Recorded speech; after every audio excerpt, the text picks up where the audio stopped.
Africains, Africaines, bonjour. Ivoiriens, Ivoiriennes, bonjour. Chers tuteurs et chères tutrices, bonjour. Chers enfants capables de Côte d'Ivoire, d'Afrique, des Caraïbes et partout dans le monde, bonjour.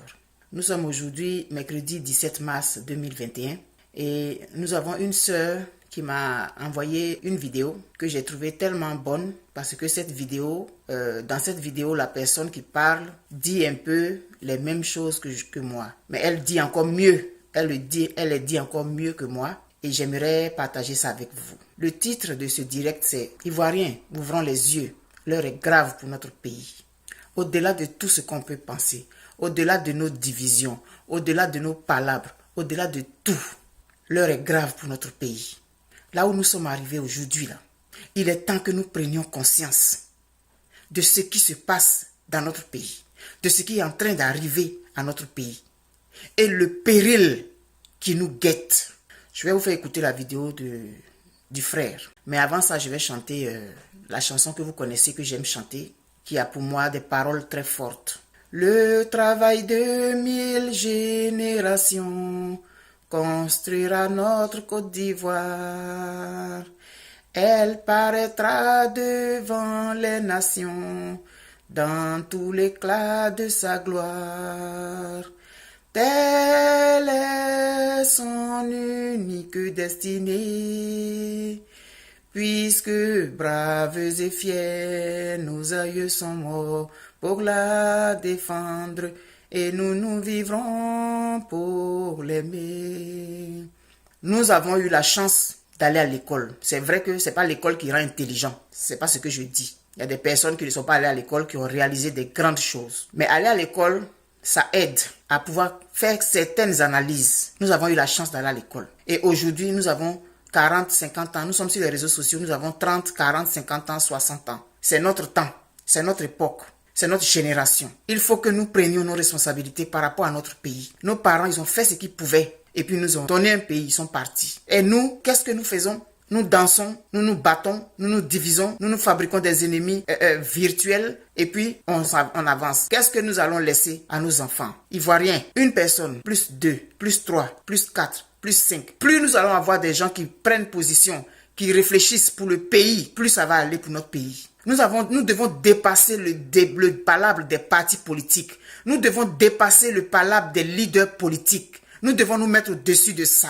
Nous devons mettre notre pays avant. On a le droit d'avoir un parti politique. On a le droit d'aimer son leader politique. Mais on ne doit pas mettre notre pays après le leader politique. On ne doit pas mettre notre parti politique avant notre pays. Faisons en sorte de converger vers cet esprit civique, cet esprit véritablement patriotique. On ne doit pas être patriote parce qu'on aime un leader. On doit devenir patriote parce qu'on aime notre pays, donc on aime un leader.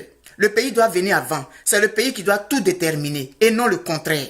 Nous avons marché, nous avons compris des choses, nous avons essayé d'ajuster notre vision des choses. Continuons dans ce sens-là. Mais mettons notre pays avant. Je disais donc à l'entame qu'il y a une de nos sœurs qui m'a envoyé une vidéo que j'ai écoutée, que j'ai beaucoup aimée et que je voudrais partager avec vous.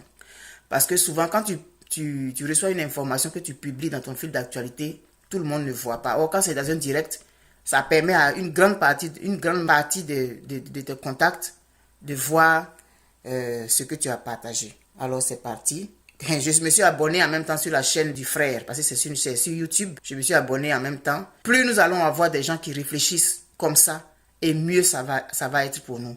Je vous encourage donc à vous abonner à sa chaîne YouTube.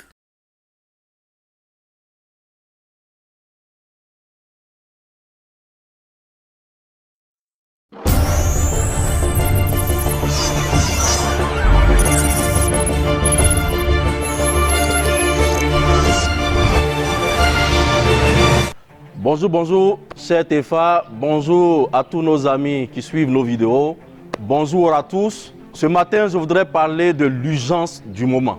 Oui, il y a urgence. Il y a urgence au plan social, il y a urgence au plan économique, il y a urgence au plan politique même, mais l'urgence des urgences, c'est le peuple, c'est les préoccupations du peuple. Alors, dans ces 2 jours, les Ivoiriens viennent de choisir leurs députés.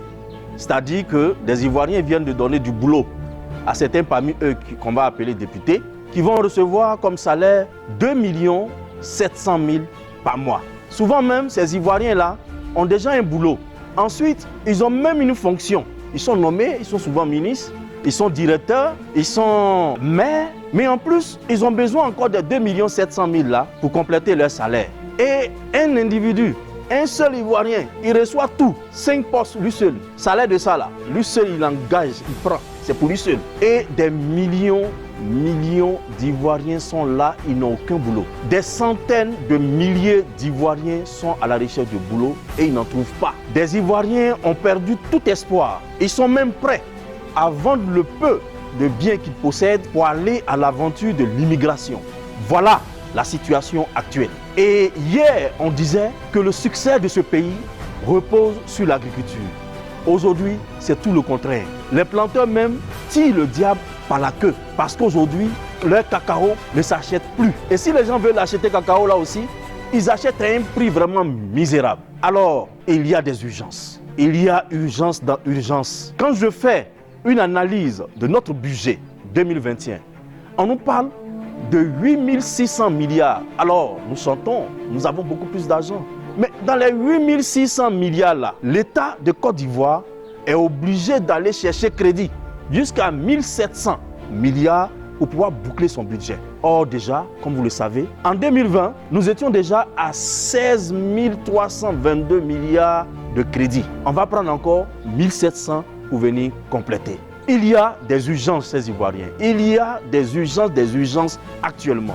Nous avons toutes ces difficultés. Au niveau agricole, on a l'Union européenne qui nous menace, qui dit si vous n'arrêtez pas le travail des enfants dans les champs, si vous n'arrêtez pas de détruire les forêts, nous, Union européenne, on n'achète plus votre cacao. Ça, c'est l'une des urgences. Le classement des systèmes éducatifs de l'Afrique de l'Ouest nous positionne à l'avant-dernière position. Ça veut dire que notre système éducatif est nul. Nous sommes les derniers. Sinon, nous sommes avant-derniers. Sinon, quand tu es avant-dernier là, où est dernier là? C'est pas F-dernier, tu causes. Voilà la situation actuelle. Nous disons qu'il y a des urgences, chers Ivoiriens. Le tout n'est pas de donner du boulot à un politicien. Le tout n'est pas être l'ami d'un politicien pour profiter un peu. Le tout n'est pas de connaître quelqu'un dans la politique ou dans l'administration pour que toi, tu puisses avoir des marchés ou bien bénéficier d'un paiement que tu ne mérites pas. Le tout, chers Ivoiriens, n'est pas d'aller à la corruption. Vous savez ce que la corruption nous a entraîné aujourd'hui.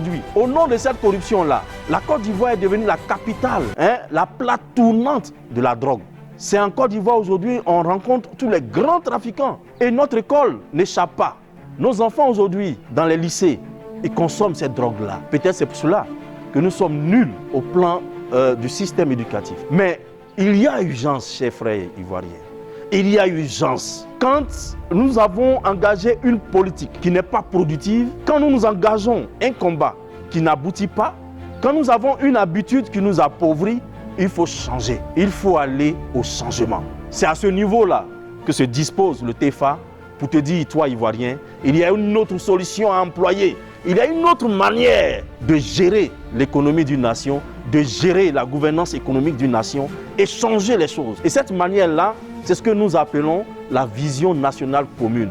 En quoi consiste cette vision nationale commune et comment cette vision-là peut nous permettre de gagner beaucoup plus d'argent et de ne pas recourir à l'endettement? Comment cette vision-là peut nous permettre d'amplifier le prix de nos matières premières et permettre à nos planteurs d'être riches? Comment cette vision-là peut permettre à chaque Ivoirien d'espérer et d'avoir un emploi et mieux de voir toutes ces affaires prospérer? D'abord, la vision nationale commune que nous prenons préconise dans son premier point que nous passions directement à la transformation locale de toutes nos matières premières, y compris même les plantes médicinales. Il faut que l'État, il faut que nous Ivoiriens, que tu sois député ou qui que ce soit, que tous ensemble nous puissions décider maintenant que notre nation adopte pour principe la transformation sur place de toutes nos matières premières comme premier principe. Le second principe, c'est celui qui nous amène à participer à la mondialisation en offrant des parts de marché de toutes parts. Et ce principe-là nous recommande donc d'adopter ce qu'on appelle la détasse. La détasse ou duty free permet donc aux capitaux du monde entier de venir investir ici chez nous sans endetter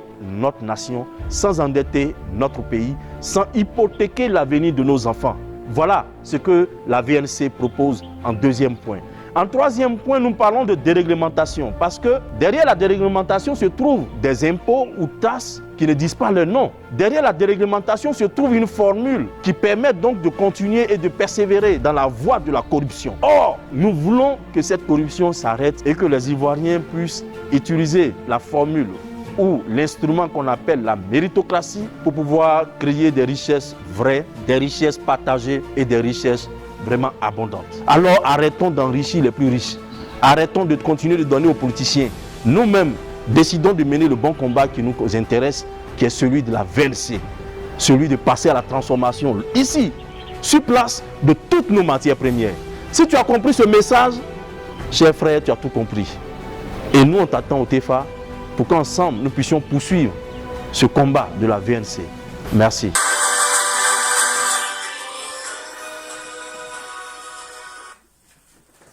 J'ai essayé d'épingler, mais je ne sais pas comment on fait, c'est pas grave.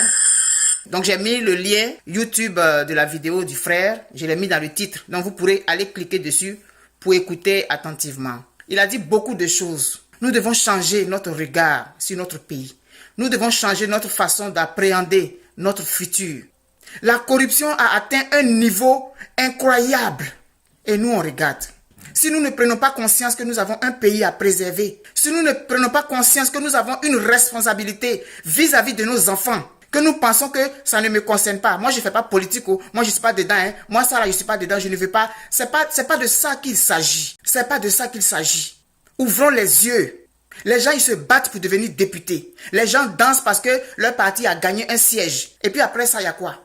Après avoir eu le poste de député, puis la personne a son 2 500 000 là, il y a quoi d'autre? Posons-nous les bonnes questions. Il ne s'agit pas de copier ce qu'on a toujours fait, puis on avance dedans, on veut des députés législatifs. Ils servent à quoi finalement, concrètement? On dit qu'ils sont là pour voter des lois. Combien de lois ils ont voté? Les députés ont 2 500 000 par mois. Et puis ils ont une couverture médicale 100%, eux et leur famille, partout dans le monde.